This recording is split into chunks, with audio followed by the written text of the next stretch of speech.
네, 투자손자법 2부 순서 진행을 하겠습니다. 자, 잠시 11시부터는 시청자 종목 상담 준비되어 있습니다. 참여 원하시는 분은 문자 무료로 준비되어 있죠. 013-3366-0110, 전화 02-3153-1610번으로 주시면은 11시부터 종목에 대한 궁금하신 점 상담 답변을 드리도록 하겠습니다.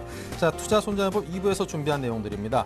김동섭의 마켓포인트에서는 글로벌 주요 이슈를 통한 국내 증시의 흐름 분석과 필승 투자 전략을 제시를 해드립니다.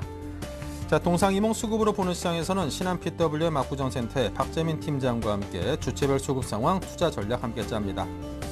대외 변수가 유난히 많은 하반기 증시 어떻게 전개될지 한양증권 투자전략팀 김지영 팀장에게 하반기 증시 전망을 듣고 투자 전략을 세웁니다.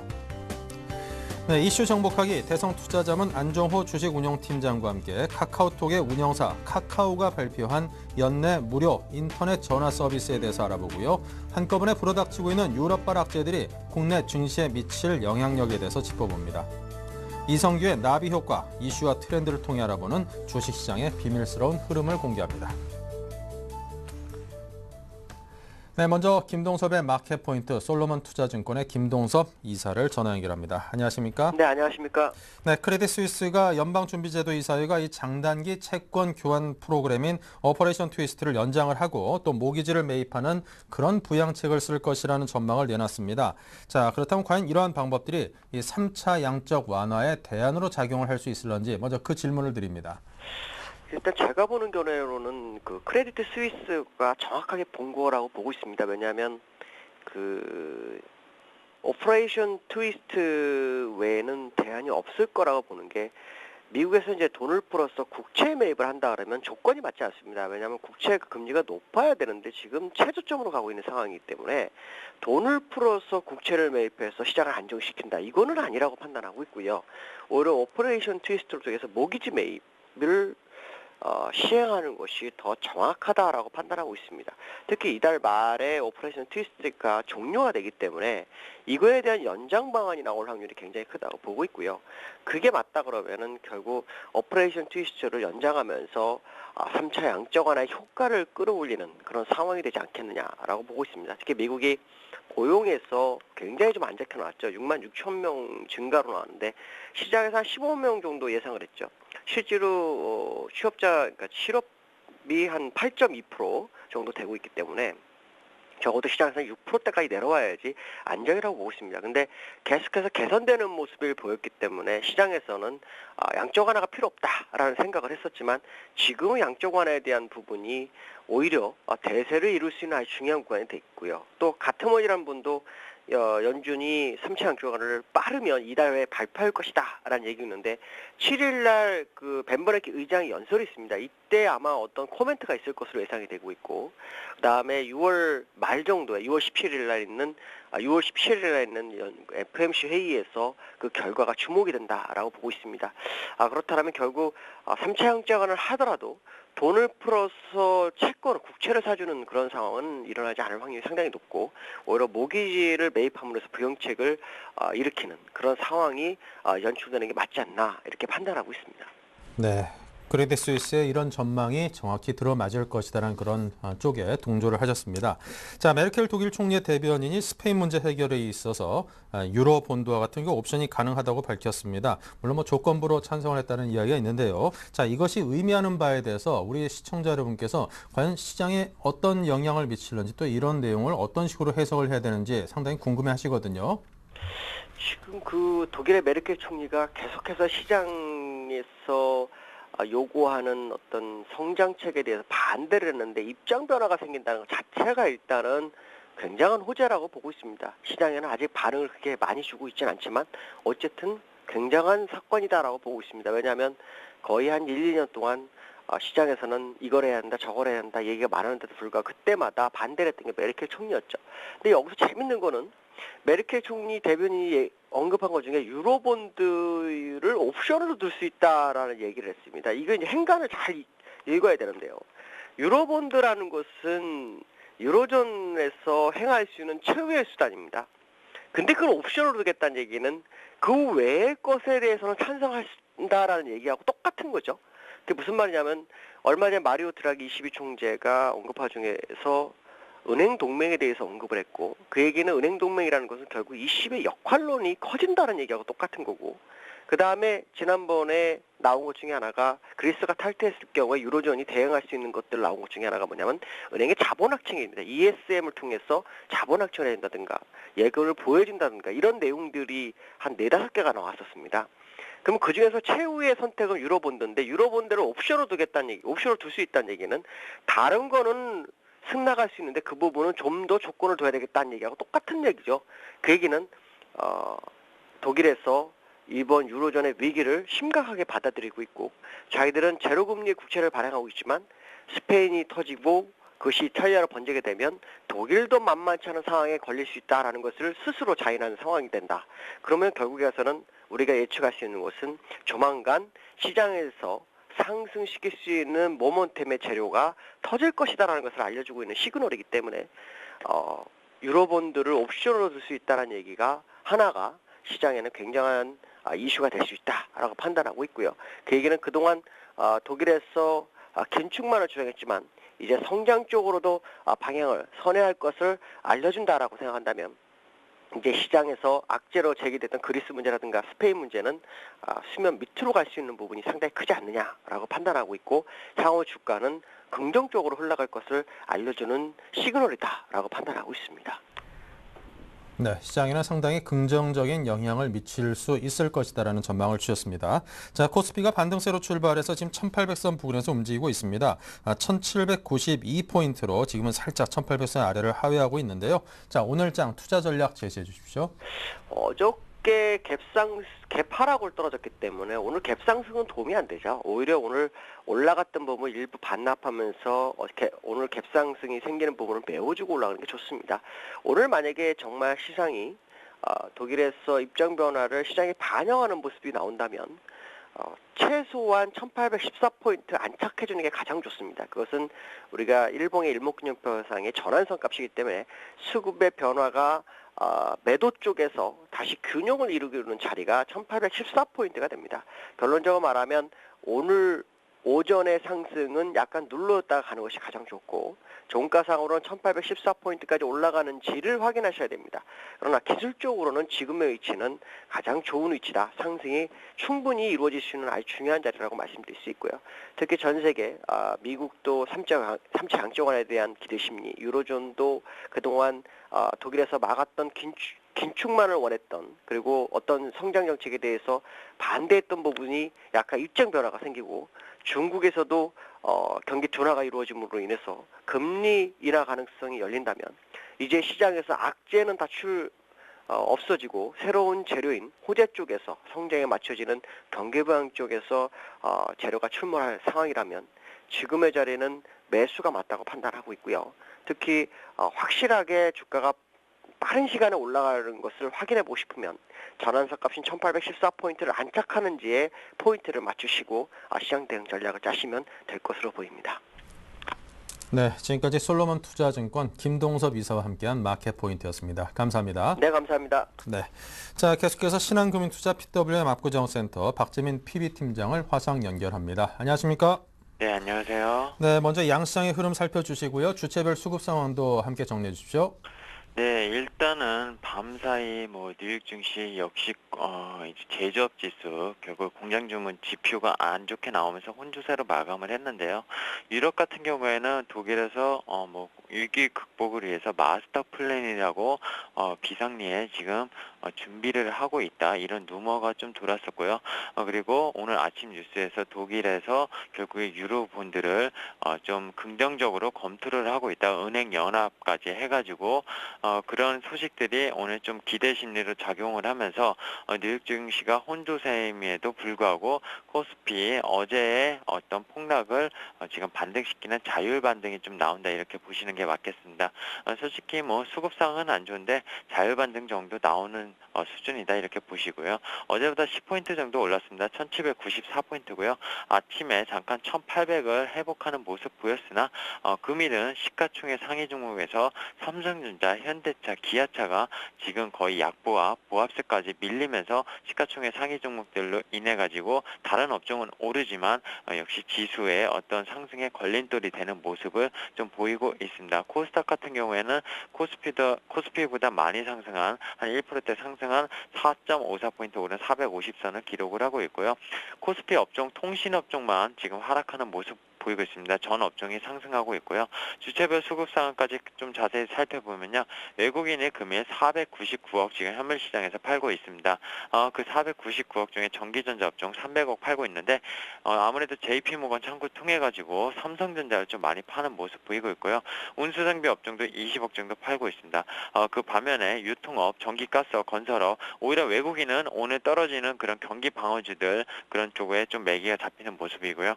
기관 같은 경우 소폭 매수하는 모습입니다. 200억 정도 시장에서 매수를 하고 있고요. 통신업, 금융업, 전기가스업, 운수장비, 전기전자 골고루 조금씩 매수하고 있는 모습입니다. 개인 같은 경우 아침부터 시간이 지날수록 계속 매도 규모가 확대되는 모습인데요. 화학업종은 59억 사고 있고요. 기계업종 20억, 중국 관련 업종을 좀 사고 있는 모습, 그리고 나머지 업종들은 운수장비 124억을 매도하면서 나머지 업종 같이 매도를 많이 하고 있는 모습입니다. 코스닥 시장 살펴보면 개인과 외국인이 순매수로 좀 나타내고 있으며 전 업종이 상승을 하고 있습니다. 외국인이 16억 사고 있고요. 개인이 7억 정도 사고 있습니다. 기관이 시장에서 6억 정도 팔고 있는데 오늘 주 거래가 또 역시 활발히 되는 거는 어제 많이 떨어졌던 코스닥 IT 부품주들에서 좀 매기가 많이 나오는데 기관은 역시 매도로 일관을 하고요. 아무래도 외국인이 좀 받치고 있고 개인이 같이 받치면서 그래도 좀 시장을 좀 반등을 주는 그런 모습을 보이고 있습니다. 네, 자 그렇다면 오늘 투자 주체별 속내를 표현하신다면요. 네, 외국인 어저께 선물 환매수가 1조 정도 일어났습니다. 9,900억 정도 일어났는데요. 6월 14일 선물 옵션 만기를 앞두고서 계속 매도에 대한 어떤 포지션에 있어서 하방적으로 계속 말씀을 드렸는데 어제 환매수가 1조 일어났다는 거는 선물지수 236에서 230 한 7 정도에서 계속 가돌이 치고 환매수를 했는데 상당히 차익 실현을 많이 했습니다. 그렇기 때문에 그리고 오늘은 또 사지 않습니다. 샀다 팔았다를 계속 반복을 하고 있고요. 현물에 대해서는 뭐 적극적인 매도는 사실 안 하고 있습니다. 삼성전자를 제외하고서. 그래서 기술적 매매를 역시 최고로 지금 하고 있는데 기술적 매매 우리가 최고야 이렇게 좀 자랑하는 것 같고요. 기관 같은 경우에는 아무래도 오늘 사실 시장이 오르는 거 앞서 말씀드렸지만 또 G7, G7이 지금 긴급 공조 어떤 유럽 위기 타결을 위해서 오늘 밤에 긴급 회담을 한답니다. 내일 유럽 중앙회의 회의가 있는데 왜 오늘 긴급 회의를 할까요? 솔직히 뭐 나와봐야지 알겠지만 그런 공조 기대해 본다면 좀 사봐도 되지 않겠냐. 근데 어제의 바닥은 더블 바닥이었다 이렇게 좀 같이 생각을 하는 것 같습니다. 개인 같은 경우 현물 계속 손실인데 오늘 좀 풋옵션이나 사볼까? 오늘 반등 줄 때 요새 계속 하락하는데 오늘 좀 오르면 풋옵션 사면 결국 대박이라도 칠 수 있지 않을까 그런 심리로 현물 파는 것도 있지만 풋옵션은 아침부터 계속 많이 사는 모습 좀 보이고 있습니다. 네, 자 오늘 장 개인을 위한 투자 전략을 제시해 주신다면요. 네, 상당히 솔직히 이제 어려운 국면입니다. 사실 어저께 전저점 5월 18일 날 찍었었던 1779를 장중에 이탈을 했다가 장 마감 때는 어쨌든 지켜내는 모습 보였었고요. 오늘 이탈되지는 않지만 자유 반등 치고는 뭔가가 좀 꺼림직한 모습입니다. 삼성전자, 현대차, 기아차 그동안에 주도주들 전차군단에 쏠림 현상이 오히려 없으면서 지수가 올라가는 모습 보이고 있고요. 프로그램이 어제도 많이 발생했는데 차익 쪽에서 베이시스가 그렇게 좋은 게 아니었는데 차익적으로 선물이 아무래도 외국인이 어제 한매수가 들어오면서 아무래도 이제 베이시스가 콘텐코로 어저께 오랜만에 전화하면서 프로그램 물량이 많이 들어왔었습니다. 물론 국가기금이 5천억 정도 어제 넘게 샀었고요. 오늘도 1,000억 정도 넘게 지금 벌써 프로그램이 들어오고 있습니다.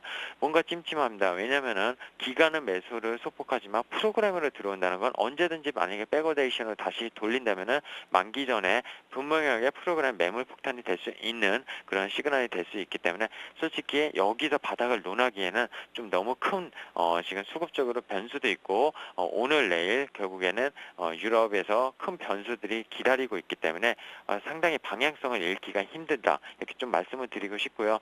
뭐 지나치게 하방 뭐 어제처럼 급락을 하는 그런 시장이 단기간에 뭐 연출되는 그런 하락이 오지는 않을 것 같습니다. 왜냐하면 외국인의 한매수가 어제 적극적으로 일어났다는 거는 어느 정도 차익 실현하고 다시 단기 반등을 줬다가 뭐 때리든지 있게 한다는 이런 어쨌든 플레이를 하겠다는 거고요.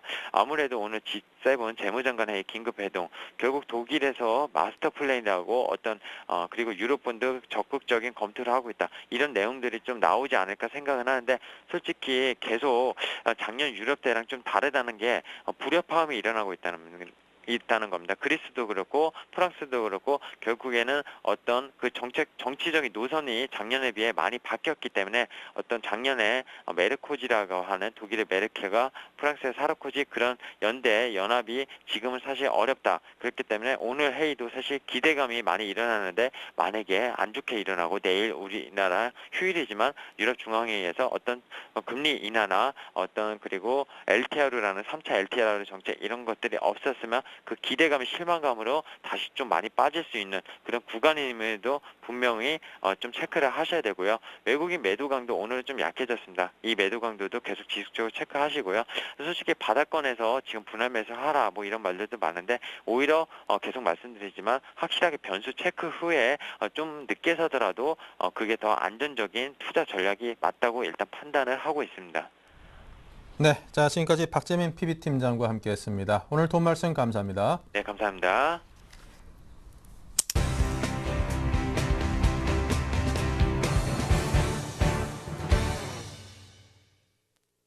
네, 이번 주는 특별히 하반기를 앞두고 각 증권사 투자전략팀장과 함께 하반기 전략을 짜보는 시간을 마련하고 있습니다. 투자전략팀장들의 하반기 증시 관전 포인트부터 살펴봅니다. 네, 먼저 류용석 팀장, 현대증권에 몸담고 계시죠. 6월 한 달을 잘 넘겨야 한다. 그리스 재투표가 17일에 예정이 돼 있고 19일에는 미국 FOMC에 주목하자고 했습니다. 한영증권의 김지영 팀장께서는 유럽 재정 위기의 진행 방향과 미국과 중국의 정책 변화 가능성을 주목하라고 했습니다. 대우증권의 김학균 팀장은 중앙은행 통화정책에 의해서 주가 방향이 결정될 것이라고 했습니다. 유진투자증권의 곽병렬 팀장은 유럽 선거 정국이 종료된 이후 성장 전략이 본격화될 것이고 또 중국의 경기 회복, 미국의 추가 부양책에 주목하자고 했습니다. 우리투자증권의 강현철 팀장은 크레딧보다는 실물 경기 흐름, 글로벌 재정 및 통화 정책의 공조를 이야기했습니다. 네, 하반기 유망 업종과 종목들은요. 류용석 팀장은 자동차와 IT 업종에 주목하자고 했고 차별화 지속 전망을 하면서 소재와 산업재에 주목을 했습니다. 김지영 팀장은 주도주의 입지 변화가 없을 것이라고 여전히 IT와 자동차 업종에 대한 신뢰를 표명을 했고요. 소재와 산업재에 대해서는 주도주와 수익률 대축소를 이야기했습니다. 김학균 팀장은 KB금융, NHN, KT, 현대제철, 아모레퍼시픽, 한진해운, 대상 등 종목에 대한 이야기를 했고요. 곽병일 팀장은 기존 주도주인 IT의 선전을, 소재 산업재에 대해서는 복원을 예상했습니다. 네, 강현철 팀장은 경기 회복에 따른 자동차 및 기기업종의 수혜를 예상한 듯합니다. 글로벌 유동성 공조로 중국 경기가 회복이 되고 또 소재주에 대해서 좋아지지 않겠는가 긍정적인 전망을 함께했습니다. 네, 이 가운데 김지영 팀장과 이야기 나눠보겠습니다. 안녕하십니까? 네, 안녕하십니까? 네, 먼저 상반기 주식시장을 정리를 해볼까요? 네, 올해 주식시장은 상반기 1분기 상승, 2분기 조정으로 좀 정리가 될 수가 있겠습니다. 1분기는 지난해 12월 22일 장기 대출이 시행되면서 유동성 효과가 있었고요. 국내 IT와 자동차를 중심으로 실적 시즌이 좀 긍정적으로 작용을 하면서 상승세를 시현하였습니다. 반면에 2분기는 중국의 경제 성장률 목표치 하향이 있었고요. 미국 경기의 모멘텀 둔화 그리고 결정적으로 그리스와 프랑스 총선 이후에 유럽발 불확실성이 불거지면서 안전자산 쏠림이 좀 강해졌고요. 남은 2분기 중에도 좀 유럽 변수에 따라서 변동성 국면에서 코스피 지수는 저점 테스트하고 좀 조정 국면이 좀 이어질 것으로 그렇게 예상을 하고 있습니다. 네, 자 그렇다면 하반기 주시장에서 주목해야 될 관전 포인트는 어떤 것일까요? 네, 먼저 유럽 재정 위기의 좀 진행 방향이 될 텐데요.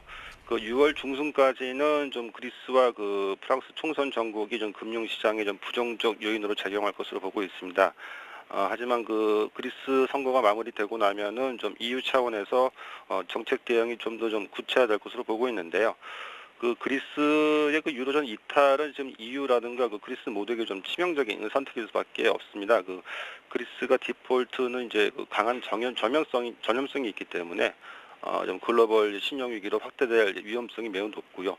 그리스 내부적으로도 본다면은 그 유로존을 탈퇴 그 자국 통화로 이제 복귀하면은 이제 인플레 폭등이라든가 이런 좀 심각한 경제 위기에 직면할 수밖에 없습니다. 따라서 현재까지 좀 정책 대응 측면에서 좀 불협화한 모습이 좀 강하지만은 결국에 가서는 좀 이유는 유로존 존속이라는 좀 명분을 얻고요. 그리스는 좀 재정 긴축과 수장이라든가 그런 실리를 좀 취하는 선에서 좀 조율될 것으로 보고 있습니다. 따라서 그리스 위기에서 지금 최근에 그 스페인 리스크가 좀 파생이 되었는데요. 좀 ECB의 좀 그 시장 개입이라는 단기 처방도 기대가 될 수 있기 때문에 좀 봉합이 될 수 있을 것으로 보고 있습니다. 다음은 이제 미국과 그 중국의 정책 변화 여부인데요. 좀 가능성은 일단 좀 높다고 보고 있습니다. 그 연초 이후에 미국 경기가 그 뚜렷한 회복세에서 2분기 되면서 이제 고용 지표 둔화를 대표적으로 좀 하향세로 전환이 됐습니다. 따라서 연준의 입장에서는 좀 지속적인 그 경기 둔화를 방어하는 차원에서 6월 말 그 오퍼레이션 그 트위스트 종료 이후에 그 동일 정책을 연장하거나 MBS 매입을 좀 목적으로 하는 추가 양적 시행 가능성은 높게 보고 있습니다. 그리고 이제 중국 경제도 좀 정책 개입 가능성이 높은 상황으로 보고 있는데요. 그 중국의 성장률이 1분기에 8.1%를 기록했지만은 2분기에는 좀 8% 아래로 지금 좀 내려갈 가능성이 높아 보이고요. 특히 그 정치적인 그 사이클 상으로 보더라도 좀 상반기에는 좀 레임덕 상태를 보였는데 하반기는 좀 그 10월달 그 정권 교체를 앞두고 있기 때문에 좀 민심 달래기도 필요하지 않나라고 보고 있습니다. 그래서 중국 경제는 좀 2분기를 저점으로 해서 좀 턴어라운드 될 것으로 보고 있고요. 국내 경제 영향력 측면에서 본다 그러면은 상반기까지 좀 위험 요인으로 좀 크게 작용을 했는데요. 하반기는 좀 기회 요인으로 전환될 수 있을 것으로 그렇게 기대를 하고 있습니다. 네, 자 그렇다면 하반기 유망 업종을 꼽으신다면 어디를 주목하고 계십니까? 그 업황적인 그 사이클하고 이익 모멘텀 그리고 이제 유럽 위기가 이제 봉합이 되고 나면은 좀 외국인 매수가 재개가 될 수가 있을 텐데요. 그럴 경우에 이제 IT하고 좀 자동차에 대한 관심도가 높아지면서 주도주의 입지는 좀 변화가 없을 것으로 보고 있습니다. 다만 그 이제 소재 산업재가 좀 장기 소외주였었는데요. 일단 그 연관성이 높은 좀 중국 경제의 하반기 회복 전망을 고려한다면은 좀 주도주와의 그 수익률 갭 축소 정도는 가능하지 않나라고 이제 판단을 하고 있습니다. 네, 자 끝으로 시청자 여러분을 위한 투자 전략을 짜주신다면요? 지금 좀 고통스러운 장세인데요. 좀 전략적으로 좀 3분기에 그 좀 주가 회복 국면에 좀 대비해서 좀 변동성은 좀 대응 관점에서 좀 감가가 필요하다고 보고 있고요. 세부적으로 본다 그러면은 좀 월급 중반까지는 좀 유럽 그 선거 전국 영향권 내에서 좀 트레이딩 대응 쪽이 좀 유리해 보이고요. 월 후반 정도가 되게 되면은 좀 분할 배수 관점으로 해서 좀 점진적인 주식 비중 확대로 좀 대응 수위를 월 중반과 후반으로 좀 조절하는 것이 유리하지 않나 이렇게 판단하고 있습니다. 네, 자 지금까지 한양증권 투자전략팀의 김지영 팀장님과 함께했습니다. 감사합니다. 네, 감사합니다. 네, 계속해서 이슈 정복하기 박미라 아나운서 만나봅니다. 안녕하세요. 이슈 정복하기 박미라입니다. 오늘의 주요 이슈들 함께 정리해보겠습니다. 카카오톡의 무료 통화 서비스가 어제부터 시작되면서 통신 3사의 우려의 목소리가 커지고 있습니다. 유로존 4위의 경제 대국인 스페인이 흔들리고 있습니다. 더욱이 주택 가격의 하락세가 이어지면서 부동산 대출이 크게 부실화되고 있습니다. 삼성전자가 외국인들의 매도 공세로 급락세를 보이면서 그간 경쟁적으로 목표가를 올렸던 애널리스트들의 전망이 무색해지고 있습니다. 유럽의 위기가 세계 경제를 흔들고 있습니다. 스페인의 문제가 남미까지 전이될 가능성이 있는 데다 중국과 미국으로까지 위기가 번지면서 실물 경제가 위축되고 있습니다. 네, 이슈 정복하기 오늘 순서는 대성투자자문의 안종호 주식운용팀장과 함께하겠습니다. 안녕하세요. 예, 안녕하십니까. 네, 카카오톡이 국내에서 무료 음성통화 서비스 제공을 실시하면서 이 통신업계 파장이 예상되고 있습니다. 이동통신사들은 긴장할 수밖에 없겠네요. 예, 그렇습니다. 그뿐만 아니라 이제 공정위에서 무료 통화 서비스를 막은 거에 대해서 독점에 관한 것까지 이제 조사를 해보겠다라고 하면서 그 파장이 커지고 있는데요. 통신사들은 이제 만약에 그 무료 전화 서비스가 된다면은 요금을 인상하겠다라는 그런 움직임을 보이고 있다고 합니다. 그 MBOIP의 이제 그 무료 통화 서비스의 쟁점은 망 중립성인데요. 망 중립성이라는 것은 이제 모든 통신 사업자가 모든 콘텐츠를 동등하게 취급해야지 차별하면 안 된다라는 겁니다. 그래서 통신업계를 비롯해서 방송, 포탈, 그 콘텐츠 업체까지 이제 파장이 미칠 거다라고 전망을 하고 있는데요. 그 당분간 업계의 최대 이슈가 될 것으로 보입니다. 우선 이 문제를 보기 위해서는 이제 방통위의 정책 변화라고 할 수 있는데요. 방통위가 보이스톡 국내 서비스를 앞두고서 무료 서비스의 영무 구분하고 이용자 보호 정책, 통신산업 경쟁 정책 등에 대해서 전반적으로 재검토에 착수했다고 합니다. 그 영무 구분이라고 하는 것은 이 사업이 이제 어느 업종에 해당되는가를 보겠다는 건데요. 이것이 이제 중요한 이유가 되는 것이 유선 인터넷 전화는 정부의 영무 구분에 따라서 기간 통신으로 구분돼 있지만 이제 MVOIP는 영무 규정이 규정돼 있지 않습니다. 그래서 기간 통신은 실시간으로 음성하고 데이터를 정성하는 것이고 이제 MVOIP가 이제 기간 통신으로 규정이 되면 서비스 개시에 대해서 이제 정부의 허가를 받아야 됩니다. 그래서 무료 전화 서비스가 이제 정부의 허가 대상으로 바뀌기 때문에 이 소프트웨어 회사들이 통신 산업을 하기에는 상당히 위축될 것이다라고 보이는데요. 두 번째로는 이제 통신사의 반발입니다. 그 업계 관계자는 이제 3,500만 명 정도의 회원을 가지고 있는 그 카카오톡이 보이스톡을 내놓게 된다면 이동통신사들 연간 2조 원 이상의 이동통신 매출 감소가 일어날 것이다라고 하고 있는데요. 이동통신 3사가 공식적으로 언급하고 있지는 않지만 대응책 중에 하나가 이동전화요금 인상이라고 합니다. 그 일례로 미국 연방통신위원회에서 망 중립성 고시를 결정한 뒤에요. 바로 미국의 1, 2위 통신사인 버라이어전 와이어스하고 AT&T가 무선 인터넷 무제한 요금제를 폐지하고 바로 요금을 인상했던 그 선례가 있습니다. 그 통신사들의 그 무료 전화 서비스에 대한 처벌은 현재 그 통신업계가 이제 어떻게 망 중립성에 대해서 어떤 결정을 내리냐가 이제 결정이 될 거고요. 여기에 따라서 이제 통신 시장에 커다란 파장이 되는데요. 이제 저희 관심사인 이제 통신 회사들의 주가에 대해서 예상을 해보게 된다면은 우리가 카카오톡이라는 무료 서비스가 되면서 문자를 보내는 횟수가 굉장히 급증했습니다. 그래서 무료 통화가 된다면 이제 아마 통화량도 굉장히 급증하게 될 텐데요.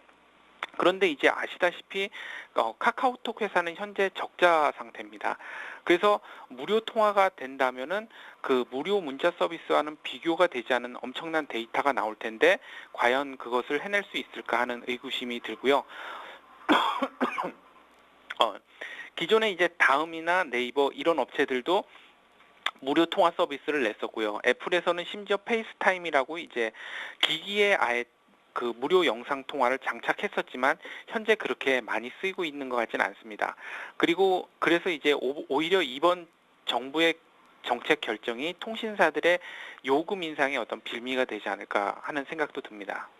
네, 다음 이슈입니다. 스페인의 위기가 커지면서 스펙스테에 대한 우려도 확산되고 있는 상태인데요. 여기에 주택가격 하락세가 이어지면서 부동산 대출도 크게 부실화되고 있다고 하죠. 스페인의 경제 상황 좀 자세하게 진단해 주시죠. 예, 그 스페인 문제는 그리스 문제하고는 좀 다릅니다. 그 스페인 문제는 은행 부실이 문제고요. 그리스, 이탈리아 문제는 국채의 문제였는데요.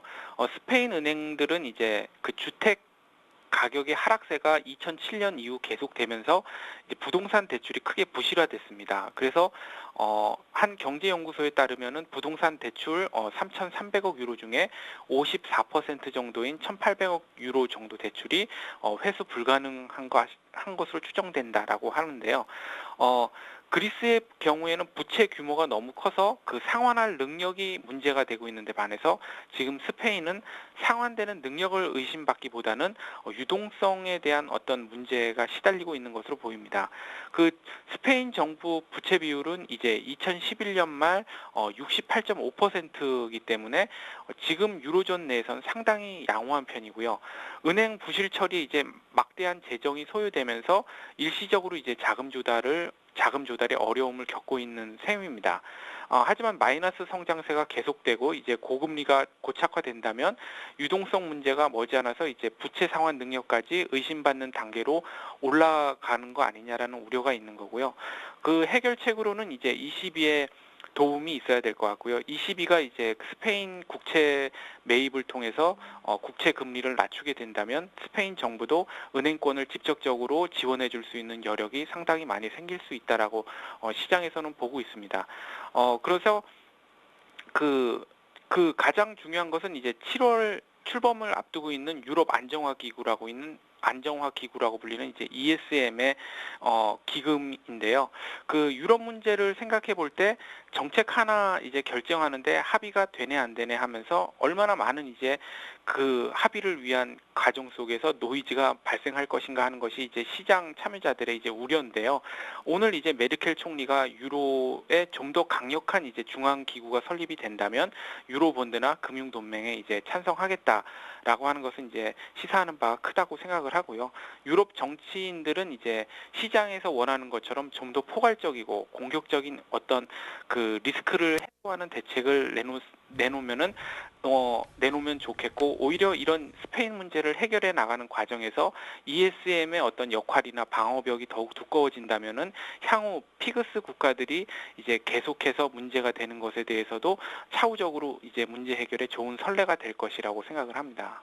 네, 다음 이슈입니다. 오늘 그나마 반등이 나오고 있긴 하지만 삼성전자 주가에 대해서 할 말이 많으실 것 같습니다. 그동안 너도 나도 삼성전자 목표 주가를 끌어올리면서 200만 원까지 갈 것이다라는 보고서가 나오기도 했는데요. 보고서가 나온 이후 삼성전자 주가는 좀 약세를 보이고 있어요.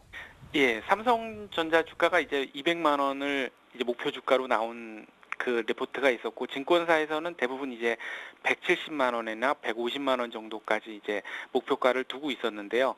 삼성전자의 이제 핵심은 갤럭시 휴대폰이나 태블릿 PC 같은 이제 휴대폰 기기가 가장 잘 팔린다는 것이 반도체나 디스플레이 부분까지 선순환을 일으키고 있다라는 것인 것 같습니다. 그래서 가장 중요한 게 이제 삼성전자의 이 휴대폰 기기가 잘 팔릴 것이냐 하는 건데요. 최근에 이제 스마트폰이 상당히 고가품에 해당되기 때문에 소비자들의 경향이 몇 년 두고 쓰기 때문에 차라리 고가의 어떤 좋은 제품을 사겠다라는 경향을 나타내고 있습니다. 그래서 전 세계 스마트폰 점유율의 그 애플과 삼성이 60%가 넘고 있는데요. 요번에 이제 갤럭시 S3도 1000만 대가 넘게 지금 주문이 밀리고 있다라고 하니까 삼성전자에 대한 어떤 실적을 기반으로 한 그 목표가는 계속해서 유지될 수 있다라고 생각을 하고 있습니다. 네, 마지막 이슈입니다. 유럽의 위기가 세계 경제를 흔들고 있습니다. 유로존, G2, 남미도 안심할 수가 없는 상황인데요. 우리 경제에 미친 영향도 마찬가지겠죠? 그렇죠. 이제 우리나라 그 수출 시장에 이제 석 달째 마이너스를 기록하고 있기 때문에 내수도 이제 침체가 되고 있는 형국인데요. 그 최근에 이제 백화점 매출 같은 경우도 상반기까지만 해도 두 자릿수 성장세를 보였지만 올해는 1에서 3% 그리고 4월에는 이제 처음으로 마이너스로 행진을 하고 있습니다. 그래서 백화점에서는 이제 신상품을 80% 세일해서 파는 이제 풍경까지 벌어지고 있다고 하는데요. 지난해 우리나라 경제 성장률이 세계 평균을 조금 밑돌고 있고 올해도 좀 그럴 것 같습니다. 그래서 유럽 사태가 급격히 악화될 가능성에 대해서 정부에서도 지금 계속 대책을 내놓고 있기 때문에요. 미국이나 우리나라나 유럽에서 이제 향후 계속해서 정책적 대응이 나올 것으로 예상을 합니다. 예, 말씀 잘 들었습니다. 지금까지 대성투자산문의 안종호 주식운용팀장과 함께했습니다. 도움 말씀 고맙습니다. 예, 감사합니다. 이슈 정복하기 지금까지 박미라였습니다.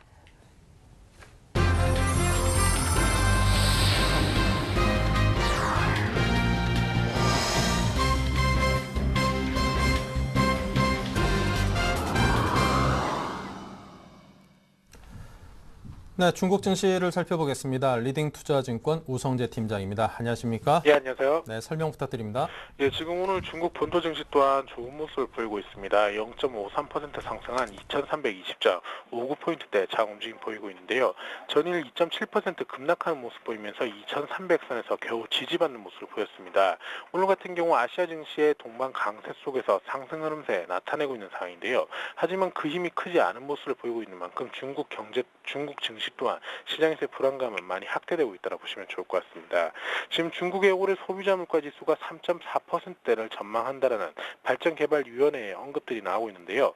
지금 상반기 중국의 물가가 계속적으로 하락하면서 올해 전체적으로는 소비자 물가 지수가 3.4% 이내로 떨어질 것이라는 전망을 내놨었습니다. 지금 하지만 4분기에 다시 반등할 것이라는 전망이 나오면서 중국 경제가 단기적으로 낙관적이지 않은 모습을 보이는 가운데 향후 정책적인 변화에 따라서 중국 증시 및 경제 추세가 변화할 것이라는 언급을 내놓으면서 중국에서의 정책적인 변화 노선이 중요할 것으로 보이고 있습니다. 지금 6월 1일 발표했었던 제조업 PMI 지수 50.4로 발표가 나면서 6개월 이래 처음으로 하락하는 모습을 보여주었었는데요. 결국 지금 물류연합회에서 발표했던 이번 제조업 PMI 지수가 계속적인 하락세를 나타내면서 중국에서 경제를 부양하기 위한 움직임이 나타날 것이라는 언급 또한 나타나고 있는 가운데 결국 중국이 정책적인 변화에 대한 압박이 더욱더 확대되고 있다고 보시면 될 것 같습니다.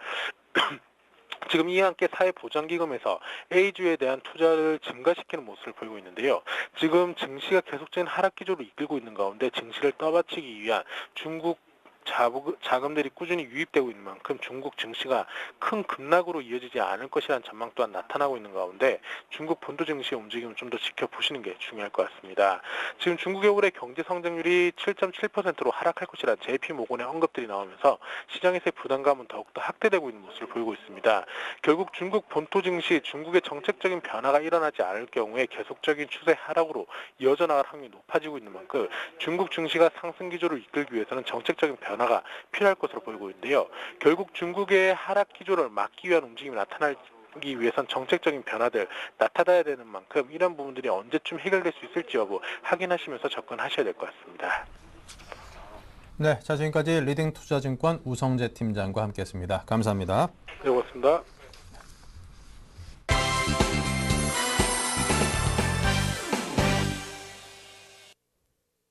네, 안녕하세요. 오진투자컨설팅의 기업분석팀장 이성규입니다.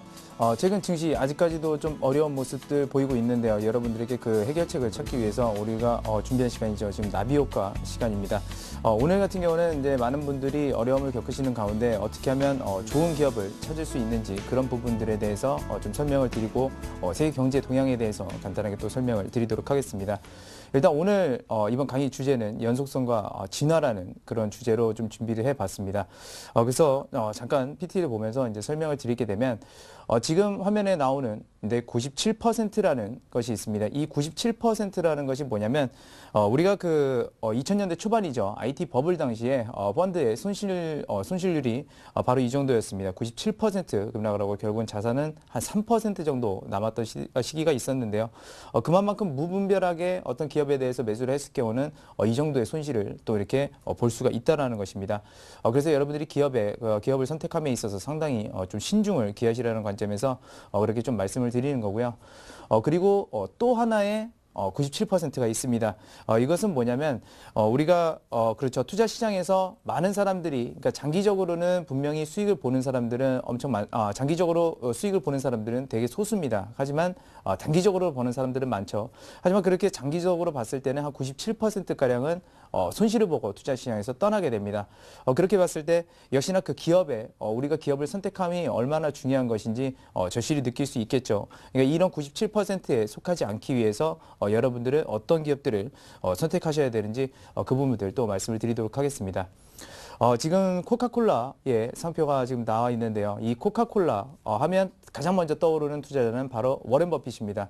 워렌 버핏이 코카콜라를 매수를 했을 때 당시는 한 42배, PER 기준으로 42배가 됐습니다. 상식적으로 많은 분들이 그렇게 비싼 가격에 워렌 버핏이 샀단 말이야 라고 이렇게 생각하실 수 있겠지만 사실은 그렇지 않았습니다. 42배 같은 경우는 일단 일시적인 마케팅 비용이 너무 많이 나왔고 그때 신제품을 내놨었는데 그게 판매가 저조하게 되면서 일시적으로 이익이 급감을 급감하는 현상들이 나오게 됐습니다. 그러면서 이제 PER이 42배가 됐던 것입니다. 근데 앞서서 말씀드렸던 것처럼 일시적인 비용들이 그렇게 나갔었기 때문에 상대적으로 밸류에이션은 과도하게 좀 보였었고요. 그런 부분들이 해소가 되게 되면서 실제적으로 나중에 계산을 해보게 되니까 그 당시 코카콜라의 PER은 모든 비용들, 그러니까 일회성 마케팅 비용들을 다 제외를 했을 때는 무려 4배 수준밖에 되지 않았다. 그러니까 그렇게 보고 나면 상당히 이 기업은 쌌던 그런 순간이 왔는데 워렌 버핏이 그렇습니다. 무조건 코카콜라 대기업이라고 해서 그런 것들이 우상향으로 계속해서 장기적으로 성장하고 그런 것들은 아닙니다. 이 기업의 무엇인가를 봤기 때문에 분명히 워렌 버핏은 코카콜라에 대해서 매수를 했죠. 바로 그것이 뭐였냐면 연속성이라는 겁니다. 기업이라는 것은 하루 이틀 장사하고 끝나는 것이 아닙니다. 많은 분들이 투자 시장에서 하루 뭐 몇 % 수익을 보고 손실을 보고 그러면 그거에 따라서 울고 웃고 그러시는 분들이 많은데요. 실제로는 시장은 그렇지 않습니다. 그리고 기업도 그렇지 않습니다. 언제나 계속적으로 사업을 영위하고 있고 시장도 언제나 계속적으로 지속된다는 거. 그리고 코카콜라 같은 경우는 가장 중요했던 것은 바로 그 시장 지배력을 잃지 않았다는 게 더욱더 중요한 것이다라고 이렇게 말씀을 드릴 수가 있겠습니다. 그래서 제가 여러분들께 말씀드리는 것은 이제 시장에 우량주라는 것이 없습니다. 우량주라는 것은 없고요. PER이나 PBR 같은 경우는 너무 속임수가 많습니다. 너무 속임수가 많고 거칠일 뿐이죠. 그런 것들을 절대적으로 믿고 투자했을 때는 역시나 큰 손실을 볼 수도 있고요. 물론 반대로 큰 이익을 볼 수도 있지만 그런 것들 상당히 조심하시라고 이렇게 말씀을 드리고 싶습니다. 그래서 여러분들이 가장 유의해야 될 부분은 바로 이 기업의 첫 번째로는 연속성이라는 겁니다. 기업의 연속성을 파악하지 못하게 된다면 결국 그 기업이 나중에 가서 살아남을 수 있을지 없을지 그런 것조차 알 수 없다라는 것이죠. 그렇기 때문에 첫 번째로는 오늘 주제 두 가지 중에서 연속성과 진화 중에서 첫 번째 그 기업이 계속적으로 사업을 영위할 수 있는 구조를 갖고 있는지 아니면 그 시장 지배력을 잃지 않을 상품이라든지 제품을 갖고 있는지 그것부터 파악하는 게 좋습니다. 그래서 지금 현재 보게 되면 그리스를 비롯한 유럽의 위험을 겪고 있는 나라들을 보게 됐을 때 보통 피그스라고 불리죠. 이 나라들은 지금 현재 연속성을 갖고 있지 않다라는 겁니다. 그래서 물론 유로존을 탈퇴하든 안 하든 물론 어떤 여파들은 나중에 이제 생기겠지만 개인적인 판단으로는 그렇습니다. 연속성 자체가 없기 때문에 이 사태를 단순히 끈다고 하더라도 결국에는 언제 가서 그 연속성을 지키지 못해서 결국엔 파산하는 그런 국가가 될 가능성도 상당히 높다라는 것입니다. 기업도 마찬가지입니다. 그런 것들이 없다고 한다면 일시적으로는 좋아질 수 있겠지만 나중에 가서는 결국 없어지고 그런 기업들도 많다라는 것이죠. 여러분들이 생각하는 우량주가 그냥 대형주가 아닙니다. 그냥 우량주라는 것은 말 그대로 이 첫 번째 연속성을 갖고 있는 기업들이 바로 이제 그런 것이다라고 볼 수가 있겠고요. 두 번째입니다. 두 번째 이제 진화에 대해서 설명을 드릴 텐데요. 여기 보시게 되면 휴대폰이 있고 MP3가 있고 지금 PDA가 있습니다. 근데 이 세 가지를 합쳐놓은 게 뭐냐면 여러분들 뭐 다 아시죠? 이거 세 개 나왔으면 바로 그것은 우리가 지금도 사용하고 있는 스마트폰이라는 겁니다. 지금 보시게 되면 아이폰이 돌아가고 있죠. 아이폰 말 그대로 이럽니다. 스마트폰 혁명이다라고 하지만 저는 그 말이 틀렸다라고 생각을 합니다. 혁명이라는 것은 사실상 어떤 거냐면 바로 생겨났던 거, 뭐 전기라든지 그런 것들이 혁명이라고 볼 수 있겠죠. 근데 혁명에 투자했을 때는 돈을 못 법니다. 그러니까 에디슨 같은 경우가 그렇죠. 전기를 발명했지만 에디슨이 돈을 벌지는 않았습니다. 그걸 가지고 진화를 시켜서 전력 사업을 했던 이 전력회사들이 돈을 번 것이죠. 말 그대로 우리는 진화에 투자를 해야 된다는 것입니다. 이런 진화적 요소를 갖고 있는 그런 기업들을 찾아야 되는데 그래서 제가 말씀드리는 거는 아이폰이 혁명이 아니라 진화다. 그래서 첫 번째 연속성이라는 것과 이런 진화적 요소를 가지고 있어야 된다는 겁니다. 그래서 보게 되면 지금 4000년경에 이제 바퀴가 발명이 됐습니다. 그리고 이 바퀴는 세상을 바꾸게 됐죠. 그 두 번째로 이제 나왔던 것이 바로 여기서 보시는 마차입니다. 마차인데요. 그렇게 해서 진화를 하게 됩니다. 그래서 사실상 이것을 놓고 보면 그렇죠. 바퀴에다 만약에 투자를 했다고 한다면 어느 정도 수익이 날 수 있을지 사실 모릅니다. 아마 수익을 그렇게 못 봤을 겁니다. 근데 이 마차가 발명이 되고 그 이후에 오늘날 들어서 이런 자동차라든지 비행기에 그런 바퀴들이 쓰이게 되죠. 그래서 자동차나 비행기에 이렇게 진화적 요소를 가져갔을 때 그런 쪽이 많은 산업 발전이 옵니다. 그러니까 우리가 선택해야 되는 것은 바로 그 진화적 요소를 가지고 있는 기업들이라고 할 수 있겠죠. 그렇기 때문에 여러분들은 바로 이런 바퀴를 발견을 하셔야 됩니다. 바퀴를 발견하셔야 되고요. 이 바퀴를 발견해서 그런 바퀴들의 어떻게 보면 이제 복리 효과라고 이제 볼 수 있겠습니다. 그래서 복리 효과 이런 것들을 여러분들이 꼭 찾으셔야 됩니다. 그래서 지금 여러분들이 그렇죠. 시장 안 좋고 뭐 불안 요소들이 있고 그런데 기업이라는 것이 언젠가는 물론 나빠질 때도 있습니다. 나빠질 때도 있지만 다시금 좋아질 때도 있겠죠. 우리는 그 좋아진다는 걸 보면서 결국 투자를 하게 되는데 그 투자를 할 때 여러분들이 기업을 선택하실 때 그런 것들이 있습니다. 잘 한번 생각해 보시기 바랍니다. 지금 그 여러분들이 보유하고 있는 기업이 향후 10년 뒤에도 여러 사람들이 많은 사람들이 그 회사의 제품을 과연 쓰고 있을지 그것을 만약에 확신한다고 한다면 지금 주가가 떨어지는 것을 그렇게 무서워하지는 않을 겁니다. 무서워하지도 않을 거고요. 오히려 적극적으로 이런 기업들은 싸질 때 지금 사는 것이 지금 사두는 것이 그래도 향후 수익력 측면에서는 훨씬 더 낫겠다. 그런 안정감이 있을 겁니다. 만약 말 그대로 투자 시장에서 불안에 떨고 있다는 것은 무슨 얘기냐면 그 기업의 미래에 대해서 확신을 갖고 있지 않고요. 그리고 이런 바퀴라는 것을 아직까지 바퀴가 어떻게 진화하는 상태인지 이 기업이 진화하는 건지 아니면 혁명을 일으키고 있는 기업인지 그것조차 지금 구분이 안 되고 있기 때문에 아마 많이들 두려우실 겁니다. 그래서 그런 두려움 요소를 제외할 수 있는 거는 역시나 그 기업의 시장 지배력 그리고 그 기업이 가지고 있는 연속성이라든지 이런 것들이 될 수가 있겠습니다.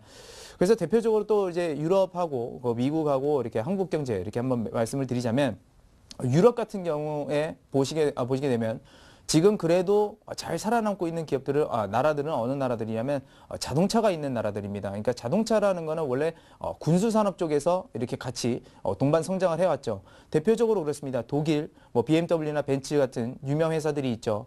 그런 나라들은 굉장히 재정 부분에서 탄탄합니다. 물론 미국 지금 재정 적자 문제 대두가 되고 굉장히 어려운 시기를 이렇게 겪고 있지만 사실상 미국도 자동차 강국이죠. 그리고 그 자동차 산업에서 분명히 많은 일자리들이 창출이 되고 그걸로 미국도 경제 성장을 이뤘습니다. 일본 잃어버린 10년, 20년 하게 되면서 저렇게 어려움을 겪고 있지만 그래도 일본이 탄탄하게 가고 있는 이유 중에 하나는 바로 자동차 강국이었기 때문이죠. 지금 물론 우리나라가 굉장히 좀 선전하고 있는 그런 모습들은 있지만 여전히 일본의 그 자동차 기술이라든지 자동차 회사들의 그 막강한 시장 지배력은 무시할 수가 없습니다. 그런데 우리나라도 그렇죠. 우리나라 현대차, 기아차 굉장히 선전을 많이 하고 있고 저도 같은 한국인으로서 굉장히 자랑스럽습니다. 우리나라도 어떻게 보면 이 강하게 좀 이렇게 살아남을 수 있는 그런 원동력이 될 수 있었던 게 바로 이 자동차 산업이 발달해서 그렇지 않나 저는 그렇게 생각을 하고 있습니다. 그래서 뭐 제가 그렇다고 해서 뭐 자동차주를 추천드리는 것은 아니고요. 그런 것들을 보게 되면 지금 피그스라는 국가들, 피그스 국가들을 보게 되면 대표적으로 그렇죠. 자동차가 유명한 나라가 하나도 없습니다. 거기는 술만 유명하고요.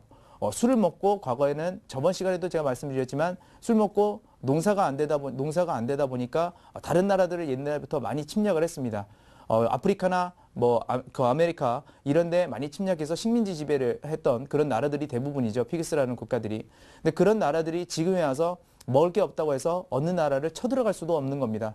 그렇기 때문에 그 나라들은 연속성 자체가 없다라고 보는 것이고요. 여러분들이 그래서 그런 부분들에 대해서 기대를 많이 좀 이렇게 저버리시는 게 좋다라고 그렇게 보고 있고 앞서서 말씀드렸던 기업이 하고 있는 지금 연속성이라든지 그런 것들이 다시 한번 주가가 업그레이드 될 수 있는 요소, 그러니까 진화라는 요소도 계속해서 좀 이렇게 이뤄가고 있는지 그런 것들을 판단하셔서 좋은 기업들을 찾아가시고 다시 한번 강조도 되지만 유럽의 어떤 기대라든지 그런 것들은 저버린 채 투자를 하는 것이 훨씬 더 안정적이고 그리고 여러분들 투자자들의 마음도 굉장히 편해질 것이라고 저는 이번 시간을 통해서 이렇게 좀 강조를 드리도록 하겠습니다. 그래서 연속성이라는 것과 진화 그리고 이 혁명적 CEO 이런 것들만 갖춰진다고 하더라도 여러분들이 투자 시장에서 그렇게 손실을 볼 이유는 없을 겁니다. 그래서 이런 융합 요소의 필요성이 여러분들에게 지금 가장 중요한 시기가 아닌가 그렇게 생각합니다. 시장은 싸졌습니다. 시장은 굉장히 싸지고 기업들의 주가도 싸졌습니다. 그렇기 때문에 여러분들 너무 두려워하지 마시고요. 지금부터라도 이 3요소를 갖춘 기업들을 잘 찾아내셔서 향후에 높은 수익을 올리실 수 있는 그런 분들이 되셨으면 좋겠습니다. 오늘 이 시간은 여기서 마치도록 하겠습니다. 감사합니다. 네, 자 이성규의 나비효과 들었습니다. 잠시 후 11시부터는 베스트 종목 상담 준비되어 있으니까요. 013-3366-0110 무료 문자 또는 02-3153-1610번으로 전화를 주시면 상담 받으실 수 있습니다. 많은 참여를 부탁드립니다. 저희 투자선점본법 블로그에도 꼭 한번 들러주시고요. 자 지금 1800선에서 움직이고 있는 우리 증시 좀 좋은 모습 더 보여주길 기대하면서 인사드립니다. 감사합니다.